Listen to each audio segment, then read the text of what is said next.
ناس كتير قوي نفسها تخش مجال الميديا باينج، بس كل ما تيجي تسمع مصطلحات تحس ان هي متاخره، وبتقول يا جماعه هل انا فعلا لازم اكون عارف انجليزي ولا لا؟ خليني ارد عليك رد قاطع قبل ما اشرح لك اهم المصطلحات اللي احنا كميديا باير لازم نبص عليها. ان الانجليش بتاعك مش شرط يكون بيرفكت، بس لازم تبقى عارف المصطلحات دي اللي هي اصلا ما بتتقالش غير بالانجليش. بس انا النهارده هسهل عليك واشرح لك المصطلح بالانجليش وانزل بالترجمه بتاعته على طول. بس ركز معايا قوي عشان دي اهم 4 مصطلحات احنا كميديا باير بنبص عليها. وفعلا انت لو دخلت المجال ده هو كده كده فلوسه كتير وانا مش هعترض فيها، بس انت لو فعلا بتحب المجال ده هتأدي فيه وانا واثق من كده. طبعا كل الكلام ده هنزل لك بيه بالترجمه بتاعته، بس خلينا الاول نعرف ايه هي الاوت باوند سي تي ار. بتشوف المقياس ده اللي هو الميتريكس. لما يكون عندك ويب سايت بتبتدي تبص على الاوت باوند سي تي ار اللي هو متعلق بالريتش. ايه الريتش ده برضو عشان نخلصه؟ وصولك. حضرتك وصلت لكام واحد، وكم واحد شاف الاعلان بتاعك كنسبه دخل على الويب سايت بتاعك. فاصبح ان الاوت باوند سي تي ار ده معناه الناس اللي خرجت، يعني حتى بص دي اسمها اوت، فده خرج بره ميتا ودخل على الويب سايت بتاعك. فالنسبه دي لو في الفاشن اقل من واحد يبقى انت كده عندك في مشكله. فاصبح ان الاوت باوند سي تي ار ببتدي بحكم عليه كنسبه حلوه ولا لا لما يوصل لعدد كافي اللي هو اللي اسمه الريتش. فاصبح الاثنين دول متعلقين ببعض. والاوت باوند سي تي ار اللي هو الناس اللي خرجت، كام نسبه مئويه من الناس اللي شافت الاعلان اللي انا وصلت لهم خرجوا وراحوا الويب سايت بتاعي، خرجوا بره ميتا. بالنسبه للكوست بير بيرشيز، انا دلوقتي عميل اهو، وانا دلوقتي هنا برضو موجود المعلن، انا معلن الميديا باير. العميل لما اشترى مني شاف الاعلان بتاعي اشترى بكام؟ المنتج بتاعي بقى لما دخل الويب سايت اشترى بكام؟ فده تكلفه العميل اللي اشترى مني. ده متعلق بالكونفرجن ريت. ايه بقى الكونفرجن ريت ده حضرتك انت عندك ويب سايت، كام واحد دخل الويب سايت واشترى منك الدولار ده كده اللي اشترى منك، ده الكونفرجن ريت النسبه. ولو اقل من 1 في الفاشن يبقى انت كده عندك فيه مشكله، لو اقل من 1%. فالكونفرجن ريت مرتبط ارتباط كامل بالكوست بير بيرشيز. الكونفرجن ريت لو قل الكوست بير بيرشيز هيرفع معاك. الكوست بير بيرشيز قل من غير ما تبص الكونفرجن ريت هتلاقيه طاير معاك في السما فوق الواحد. ايه الرؤاس ده؟ حضرتك صرفت كام، الاماونت اللي حضرتك صرفتها كام، وجبت كام. اللي جبته ده اللي هو كل جنيه راح في الصرف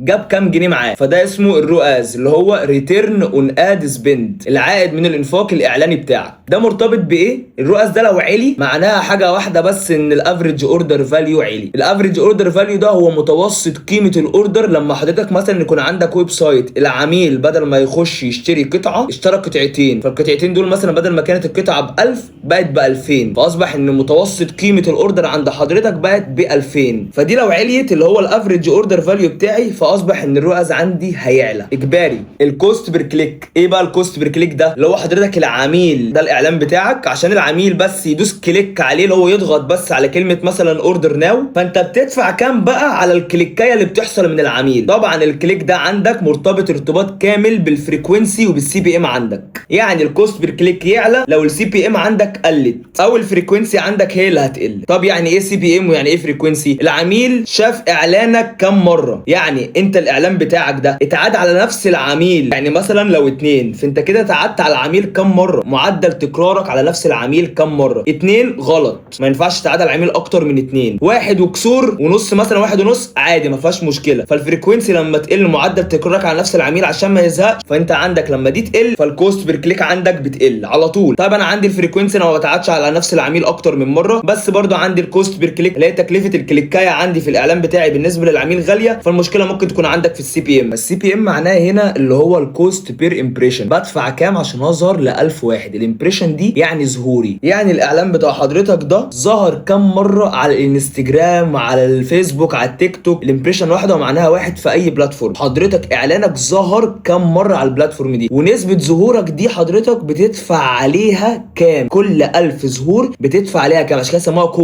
كوست بير امبريشن. فلما حضرتك انت بتدفع مثلا 100 جنيه عشان تظهر ل 1000 واحد، لو بتظهر مثلا ل 1000 واحد وتدفع عليه 200 جنيه فانت كده السي بي ام ريت عندك عالي، فاصبح ان الكوست بير كليك عندك هتعلى. فده برضو مرتبط بده. الناس اللي لسه داخله المجال جديد اللي هي بتحب مجال الميديا باينج بس مش عارفه الفرق ما بين الفيرتيكال سكيلينج والهوريزونتال سكيلينج، فخلينا نبسط الموضوع كده ونفهم ايه الفرق ما بين الاثنين دول. انت عندك الفيرتيكال سكيلينج، انت عندك كرييتيف الاولاني، ادي كان بقى الفيديو ولا ستاتيك اللي هي ستاتيك يعني صوره، ولا الثاني ولا الثالث، انهي واحد فيهم هو اللي كان ناجح؟ والله انا الثلاثه دول عندي كانوا ناجحين، فانا عاوز عاوز اعمل سكيل. ايه هدف السكيل؟ ان انا بدل ما بوصل لعدد قد كده من الناس، لا انا عاوز اكبر العدد اللي انا اوصل لهم بنفس الكرييتيف الوينر دي. فانا عاوز اكبر مبيعاتي، بدل ما كانت مبيعاتي قليله لا هو اثبتت نجاحهم، فانا عاوز اكبر مبيعاتي. فانا بوسع النطاق بتاعي. بوسع نطاق ايه؟ بوسع نطاق الجمهور بتاعي. فانا دلوقتي عاوز اعمل فيرتيكال سكيل. طب انا دلوقتي الكرييتيف الاولاني والثاني والثالث ده موجودين في الكامبين دول هم. طب الكامبين دي اللي انا عملتها الثلاثه كرييتيف دول كانوا وينر فيهم. وينر في ادست مثلا. ايه ادست دي؟ طيب يا جوار، ادست دي يعني حضرتك عامل الكامبين اللي تحت الكامبين على طول، اللي هو يعتبر الجمهور بتاعك اللي انت بتستهدفه، هي دي الادست بتاعتك. دلوقتي هم تحت نفس الادست دي وينر، الادست دي وينر معاك تمام، يعني الكرييتيفز اللي جوه دول وينر. حضرتك مثلا بتدبليكيت البادجت، لو حطيت لها مثلا 300 هتخليها مثلا 450. اشمعنى 450؟ عشان انا ما ينفعش اسكيل ان انا احط 300 هتبقى 600 كده انا هخيش. فده الفيرتيكال سكيل. والله 450 استنيت عليها 3 ايام وجايبه ريزلتس اقوى، هسكيل 450 جنيه دي مثلا ممكن اخليها 800 بقى ساعتها. ده بالنسبه للفيرتيكال سكيل، حضرتك بتزود بادجت في حاجه شغاله في نفس الادست. طيب انا دلوقتي عاوز اعمل هوريزونتال. ايه هوريزونتال دي؟ الاعلانات دي شغاله معاك واديها للجمهور ده والجمهور ده والجمهور ده في نفس الكامبين بتاعتي. انا عندي كامبين اهي، هاخد دول هوديها الرساله دي للجمهور ده والرساله للجمهور الثاني والرساله للجمهور الثالث. فده الهوريزونتال بتاعك. انا هنا هحط مثلا اهتمامات مثلا الناس اللي بتحب الكلودينج مثلا، واحط برده مع الاهتمام ده سلوك الناس دول. ايه برده ده جمهور اهو صح. الادست اهي احط مثلا اللي هم انجيج شوبرز اللي هم سلوكهم بيشتروا كتير. والادست الثانيه مثلا ممكن نخليها لوكا لايك. ايه لوكا لايك دي؟ طيب يا جوار، لوكا لايك دي الجمهور المشابه من الناس اللي اتفاعلوا معاك او اشتروا معاك قبل كده. انا ممكن اعملها لوكا لايك للبيرجز، انا عاوز نفس الناس شبيهه للناس اللي اشترت مني قبل كده. والادست الثالثه مثلا انا ممكن اعملها لوكا لايك لكل واحد تفاعل معايا او كل واحد عمل اد تو كارت. فانا كده بوصل رسائلي الاعلانيه دي بس لجماهير مختلفه، بس هم اثبتوا نجاحهم من غير ما اعدل اي حاجه فيهم. انا بعدل في الادست ليفل نفسها عشان السوشيال بروف. ايه السوشيال بروف ده؟ الاعلان جايب لايكات. حضرتك لو خدت الاعلانات الناجحه دي ورحت على ادست وعدلت الاعلانات دي، اللايكات اللي في الاعلانات دي كلها هتروح، السوشيال بروف بتاعها هيروح، فهتروح للعملاء دي اكنك لسه بتبتدي من اول وجديد. فهم لو شافوا تفاعلات فنسبه الشراء بتاعتهم هتكون احسن. وما تنساش ان احنا عاملين فري كورس على اليوتيوب ملخص لاكتر من 10 كورسات في اقل من 3 ساعات. ان شاء الله الفيديو ده يقربك جدا من اهدافك، لان اللي احنا اتكلمنا فيه النهارده ده جزء صغير جدا لا يتجزأ من الفري كورس اللي انت تتفرج عليه.